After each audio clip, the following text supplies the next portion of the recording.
नमस्कार बच्चों, मैं Khemraj Chaudhary, assistant professor at government college Sirohi. आज हम बीए द्वितीय वर्ष के विद्यार्थियों के द्वितीय प्रश्न पत्र का एक टॉपिक लेंगे और उसके बारे में विस्तार से चर्चा करेंगे। जैसा कि आपको विदित ही है कि हमारा जो सेकंड पेपर है उसका नाम है आर्थिक एवं संसाधन भूगोल। पूर्व के लेक्चर में हमने आर्थिक एवं संसाधन भूगोल के सिलेबस के बारे में काफ़ी विस्तार से चर्चा की थी कि हमें आर्थिक भूगोल में किन 3 तत्वों का अध्ययन करना है। तो आपके इसी पाठ्यक्रम में एक टॉपिक है प्राकृतिक संसाधन, अर्थात प्राकृतिक संसाधन क्या होते हैं और कितने प्रकार के हैं, अर्थात उनको कितने भागों में वर्गीकृत किया गया है। तो हम एक एक करके देखेंगे कि वास्तव में प्राकृतिक संसाधन होते क्या है और ये कितने प्रकार के होते हैं, ऐसे कौन कौन से आधार है और किन किन आधारों पर इन प्राकृतिक संसाधनों का वर्गीकरण विस्तृत रूप से किया गया है। देखिए, प्राकृतिक संसाधन का अर्थ। प्राकृतिक संसाधन वे संसाधन हैं जो मानव जाति के कार्यों के बिना मौजूद है। दूसरे शब्दों में वो प्राकृतिक पदार्थ जो अपने अपक्षयित मूल प्राकृतिक के रूप में मूल्यवान माने जाते हैं, उन्हें प्राकृतिक संसाधन कहते हैं। इन सभी मूल्यवान संसाधनों के विशेषताओं में चुंबकीय, गुरुत्व, विद्युतीय गुण या बल आदि शामिल हैं। पृथ्वी में सूर्य के प्रकाश, वायुमंडल, जल, थल के साथ साथ सारे सब्जियों, फसल और पशुओं के जीवन से प्राकृतिक रूप से प्राप्त पदार्थ आदि प्राकृतिक संसाधनों की सूची में शामिल है। एक प्राकृतिक संसाधन का मूल्य इस बात पर निर्भर करता है कि कितना पदार्थ उपलब्ध है और उसकी मांग कितनी है। देखिए, ये हमने सार पढ़ा तो इससे कुछ बातें सामने आती है कि वास्तव में प्राकृतिक संसाधन प्रकृति में मौजूद ऐसी वस्तुएं जिनके निर्माण में, जिनके बनने में मनुष्य का हाथ न होकर वो प्रकृति प्रदत्त हो, अर्थात जिनकी रचना प्राकृतिक रूप से हुई हो, ऐसी सभी वस्तुएं प्राकृतिक संसाधन कहलाएगी। इसी के साथ उस वस्तु को प्राकृतिक संसाधन तभी कहेंगे, उसको संसाधन का दर्जा तभी दिया जाएगा जब वो मनुष्य के लिए प्रत्यक्ष या अप्रत्यक्ष रूप से उपयोगी हो, अर्थात मनुष्य की आवश्यकताओं की पूर्ति करता हो। तीसरा, उस प्राकृतिक संसाधन की कीमत इस बात पर निर्भर करती है कि उसकी मांग कितनी है। वो प्राकृतिक वस्तु मनुष्य के विकास को बनाए रखने में, मनुष्य के जीवन को आसान करने में कितनी अपनी भूमिका निभाती है और उसकी इस भूमिका के आधार पर ही उस संबंधित प्राकृतिक संसाधन की मांग निर्धारित होती है और मांग जितनी ज़्यादा होगी उस वस्तु की कीमत उतनी ही ज़्यादा होगी।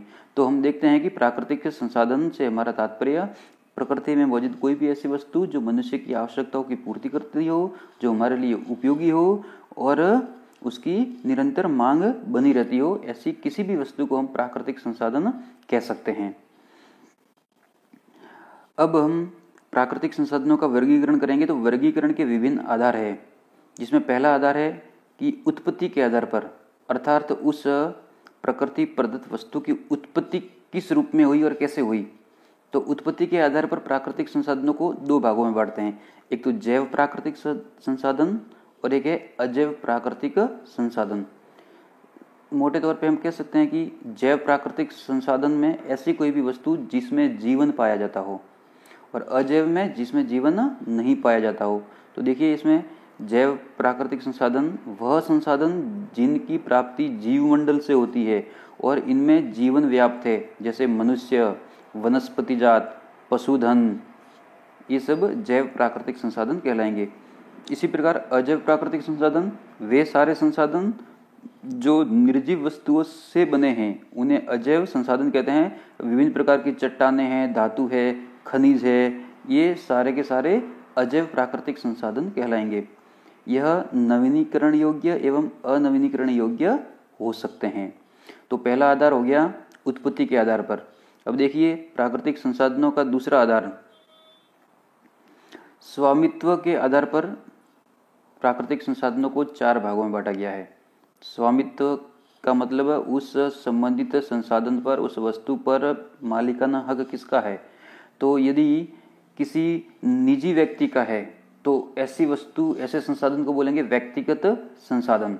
जैसे हमारा मकान है, हमारा खेत हो सकता है, हमारा पर्सनल कोई बगीचा हो सकता है, और उससे यदि हमारी आवश्यकताओं की पूर्ति होती है तो वो हमारे लिए संसाधन कहलाएगी और वो व्यक्तिगत संसाधन की श्रेणी में आएगा। सामुदायिक संसाधन, सामुदायिक संसाधन से हमारा तात्पर्य उस संबंधित वस्तु पर किसी व्यक्ति विशेष का स्वामित्व न होकर एक गांव के पूरे समुदाय का हक होता हो और उसकी आवश्यकताओं से वो अपनी पूर्ति करते हो। जैसे हमारे गांव की ग्रामीण जो पंचायत की गोचर भूमि है, गांव का सामुदायिक तालाब है, इस प्रकार की वस्तुएं सामुदायिक प्राकृतिक संसाधन में या कृत्रिम संसाधन में मानी जाएगी। फिर राष्ट्रीय संसाधन यानी ऐसा संसाधन जिस पर राष्ट्रीय, पूरे संपूर्ण राष्ट्र का, राष्ट्रीय सरकार का स्वामित्व हो। जैसे हम मान सकते हैं कि जैसे हमारा रेलवे है या विभिन्न प्रकार के जो खनिज तेल के कुएं हैं, रिफाइनरीज है, उन पर राष्ट्रीय नियंत्रण रहता है तो वो एक राष्ट्रीय संसाधन कहलाएगा। अंतर्राष्ट्रीय स्तर का संसाधन जहां पर एक देश का स्वामित्व न होकर विभिन्न देशों का स्वामित्व सामुदायिक रूप से होता हो। जैसे सामुद्रिक क्षेत्र है, तटीय क्षेत्र है, ऐसा क्षेत्र या अंतरिक्ष वाला क्षेत्र है, तो वहां पर एक राष्ट्र विशेष का कब्जा नहीं है, वहां पर विभिन्न राष्ट्रों का कब्जा रहता है, तो वो अंतर्राष्ट्रीय संसाधन कहलाएंगे। तो पहला वर्गीकरण का आधार हो गया उत्पत्ति के आधार पर और दूसरा हो गया स्वामित्व के आधार पर।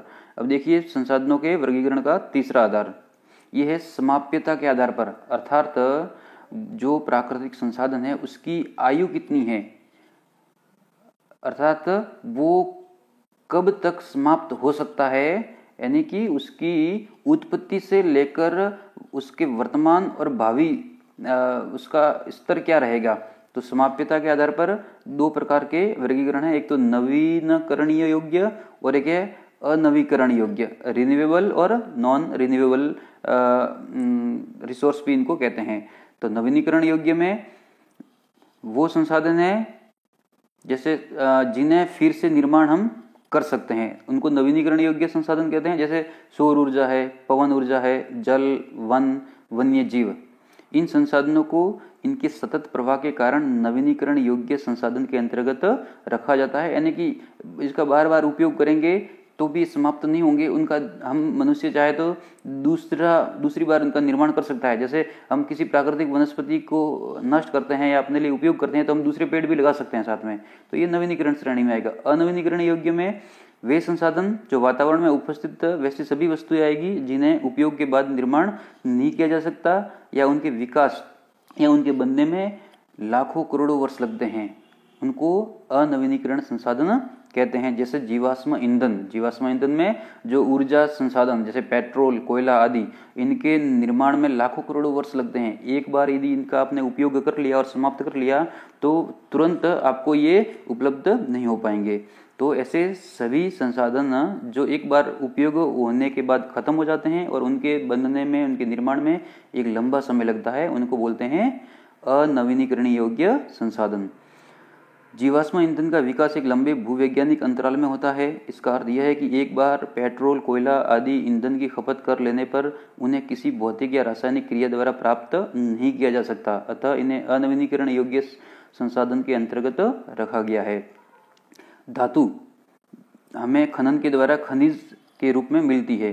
हालांकि धातु का एक बार उपयोग के बाद उन्हें फिर से प्राप्त किया जा सकता है। जैसे लोहे के एक डिब्बे से पुनः लोहा प्राप्त किया जा सकता है, परंतु फिर से उसी तरह के धातु को प्राप्त करने के लिए खनन की आवश्यकता होती है। अतः धातुओं को अनवीनीकरण योग्य संसाधन में रखा जा सकता है। और एक इसमें वर्गीकरण आएगा चक्रीय संसाधन।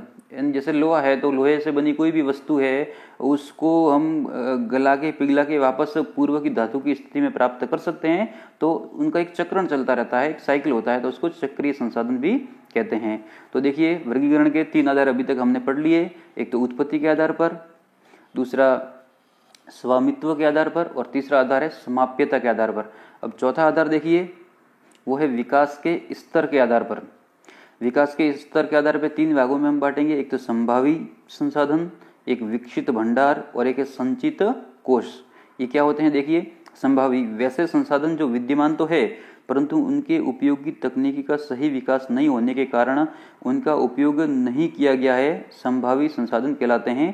जैसे राजस्थान तथा गुजरात में पवन और सौर ऊर्जा की अपार संभावना है, परंतु उनका उपयोग पूरी तरह नहीं किया जा रहा है, कारण कि उनके उपयोग की सही एवं प्रभावी तकनीकी अभी तक विकसित नहीं हुई है।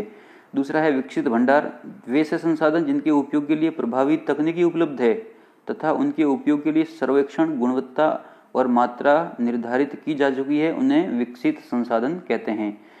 और अंत में है संचित कोष, वैसे संसाधन जिनके उपयोग के लिए तकनीकी तो उपलब्ध है लेकिन उनका उपयोग अभी तक प्रारंभ नहीं किया गया है तथा वे भविष्य में उपयोग के लिए सुरक्षित रखे गए हैं, संचित कोष कहलाते हैं। कोष यानी भंडार, इकट्ठा किया हुआ भंडार। संचित कोष भंडार के भाग है। जैसे भारत के कई बड़ी नदियों में अपार जल का भंडार है, परंतु उन सभी से जल विद्युत का उत्पादन अभी प्रारंभ नहीं किया गया है, भविष्य में उनके उपयोग की संभावना रहेगी। अतः बांधों तथा नदियों का जल, वन संपदा आदि संचित कोष के अंतर्गत आने वाले संसाधन माने गए हैं। अब देखिए, इस प्रकार से एक वर्गीकरण का चार्ट भी हमें प्राप्त होता है कि संसाधनों का वर्गीकरण उपयोग के आधार पर देखेंगे तो उपयोग और समाप्यता के आधार पर नवीनीकरण या अनवीनीकरण, उत्पत्ति के आधार पर जैव और अजैव संसाधन, ठीक है ना। इसी प्रकार हम समाप्य के आधार पर निजी, व्यक्तिगत या निजी भी बोल सकते हैं, सामुदायिक है, राष्ट्रीय है, अंतर्राष्ट्रीय है, और अंत में हम उनके विकास के स्तर के आधार पर संसाधनों को विभिन्न आधारों में वर्गीकृत कर सकते हैं। तो आपने देखा इस टॉपिक में कि वास्तव में प्राकृतिक संसाधन का अर्थ क्या होता है और किन आधारों पर उनको कितने भागों में वर्गीकृत किया जा सकता है।